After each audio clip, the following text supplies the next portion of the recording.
Thank you, John. Thank you. Before I get into it, this is ironic, but my wife's always been after me to write a book.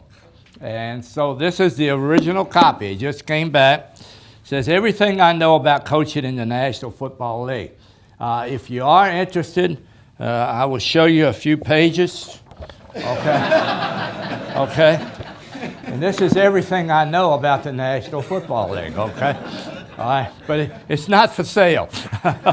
But it's a pleasure to be with you. As Charles said, I'm a 55 graduate of Benedictine High School, 59 graduate of VMI. But I think one of the things that I'm most proud of as a football coach is that I was an assistant and a head coach at every level, high school, college, and professional.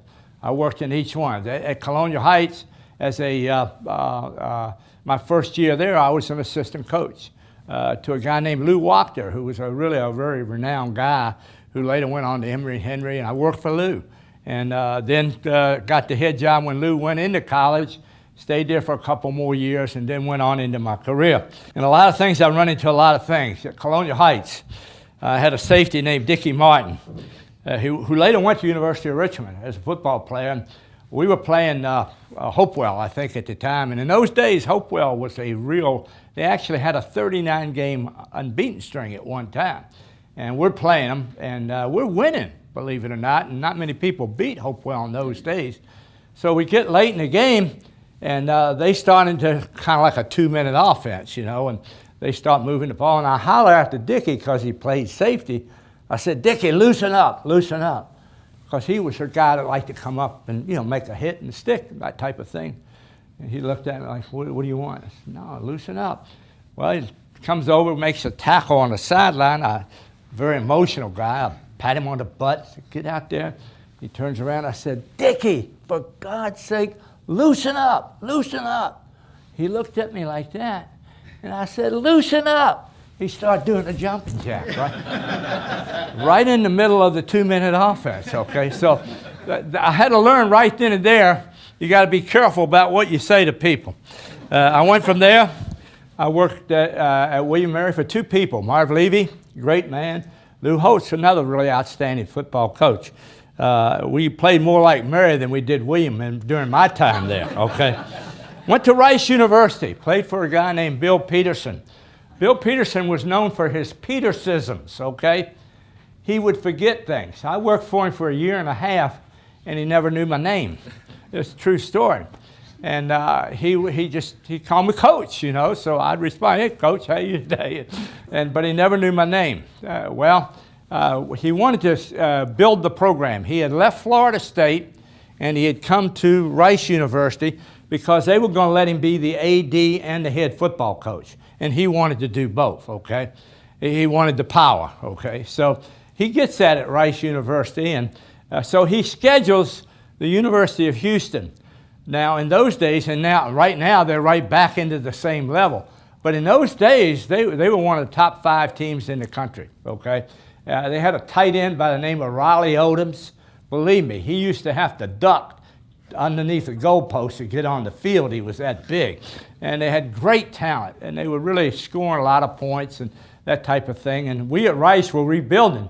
So we were really nervous about him playing the game, but he wanted to play the game because it was an inner city thing. It would be like Virginia Tech type of a rivalry, but right there in the city of Houston, Texas. So we're not in real good shape. Houston in that particular year was ranked in the top 5 in the country. And then they used to, in the olden days, they had they'd have a picture in a newspaper of a man with a huge bottom, okay? A butt, okay? and it was a drawn picture, and they would rank the bottom 10. We ranked 8th in the country in the bottom 10, okay? So here's Houston, top 5, we're bottom 10, okay? We're in the bottom 10. So we're getting ready to play them, and so we're a little bit nervous. So everything goes fine. We get into the game, and believe it or not, we're 31-point underdogs, I think. And we get into the game, and we were playing really well. And it's down to the last minute or so of the game. Houston decides to go for it on 4th down where they could have hit a field goal, but the point differential, they could have put the game away with a touchdown, and we stopped them.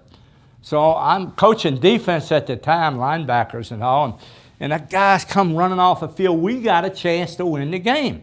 And we got a real good throwing quarterback, a boy named Bruce Gadd, and maybe he can pull it out for us, really. So I'm on the phone with one of our coaches upstairs, a guy named Larry Peccatella, who actually was a defensive coordinator for Joe Gibbs with the Redskins during the time they went off to the Super Bowl any number of times. And we're talking about some really significant things, like where we're going to have dinner after the game, where you want to meet, and we're talking about that and all that sort of thing. And all of a sudden, we're just watching the game, and I don't have a thing to do now because I'm coaching defense, you see. So I'm just kind of sitting back and cheering our offense on. So all of a sudden, Peterson comes up to me, and he puts his finger in my chest like this. He says, "Coach, I want Sellers in the game." I said, yes, sir. Well, that's odd for me because I don't coach offense. I'm not going to put any kind of player in the game offensively speaking. So I call up to Larry. I'm up there and say, "Hey, Larry, can you believe this? This guy wants me to put Sellers in the game." And Larry, being the good friend he was, said, "That's your problem, not mine." Okay? Now, my problem was this, okay? We didn't have a guy named Sellers on the team, all right? Now, the problem was this. Coach Peterson had a great wide receiver by the name of Larry Sellers at Florida State. The guy was an All-American. He was a first-round draft choice. So he's thinking back, here we are, 2-minute offense. I got to have this guy in the game. You say, well, he's at Florida State. He's not at Rice, okay? So I got to get away from him. So I kind of move up the other end, and Larry's helping me out. He's saying, "Move back a little bit." He's looking down your way, and get back up like that, things of that nature. So I'm doing all of that thing until my emotions got the better of me. We had a receiver catch the ball, and I'm on the sideline. I'm up there, and I'm patting him on the back. And Larry says, "He sees you. He's got you." I said, "Well, where is he? Where is he?" "He's coming down on the right side. Look out." So I'm looking, and here he comes. He's, like that. He's walking down to me like that. And he puts his finger in my chest again. He said, "Coach, if you don't put Sellers in the game, you're fired." Now, I got 5 children at the time, okay? So I turned to our bench. I hollered out. I said, "Sellers, into the game." And a guy stood up and ran out on the football field. Now, to this day, Coach Pete thinks it was Sellers, but it was not, okay? It was not. But that was one experience, and it was a true one. And Coach Pete stayed 1 year, as did I, and then we went elsewhere. Went to Kansas City Chiefs. Boy, you talk about fans. Now, you better look out for Kansas City. When we would play them, and they were in the same division that we were in San Diego, I used to tell our players, put your headgears on when you come down through the tunnel. Because when you come out, here come the cans, the bottles, literally, they'd come after you, okay? So we would put them on. And they had great fans. I don't know if you call that great, but they were supportive anyway. But they had a group of what they called the 101 Red Coaters. These were the people who had put the money up to bring the team from, I think, St. Louis into Kansas City. Okay, so they had supported you with the money. So they would always line up, and we would run through them. Okay, and they would always be decked out in the Kansas City Chief colors, which were the same as VMI, red, white, and yellow. So our first game, we're playing the hated, dreaded Oakland Raiders. Kenny Stabler, Matuzak, the big, tall defensive tackle, the Stork, a guy named Hendricks, a defensive outside linebacker. A great team. And we're getting beat. It's like, I think it was something like 24-3 at half.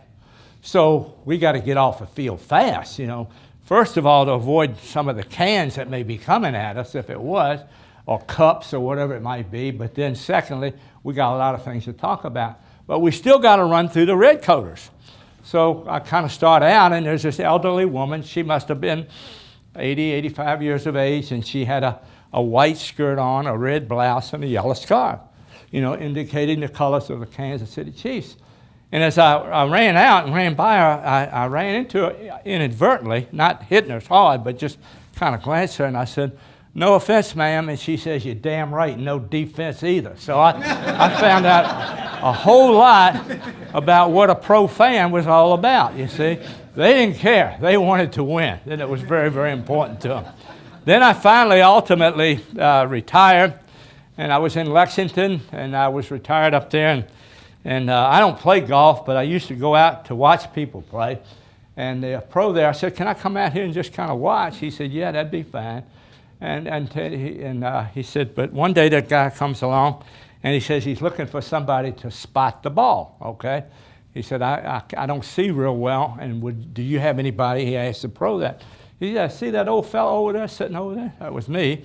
He said, he'd be happy to go out. He's got real good eyesight, and he'd like to go out with you. So we do, okay? We get up there, and he's on the tee, and boy, he's ready to go, and he hits the ball, and it goes. I mean, it's out there, way out there. And he turns to me, and he says, "Did you see it? Did you see it?" I said, Yeah. He said, "Where is it? Where is it?" I said, I forgot.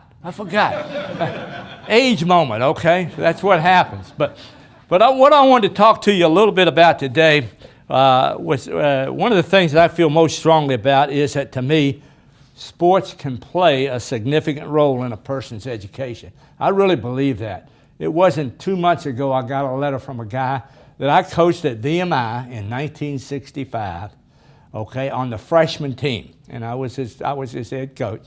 And he's writing me to thank me for coaching him in football. And what he was talking about was the lessons that he learned in football and how they've been applicable to what he's doing in life.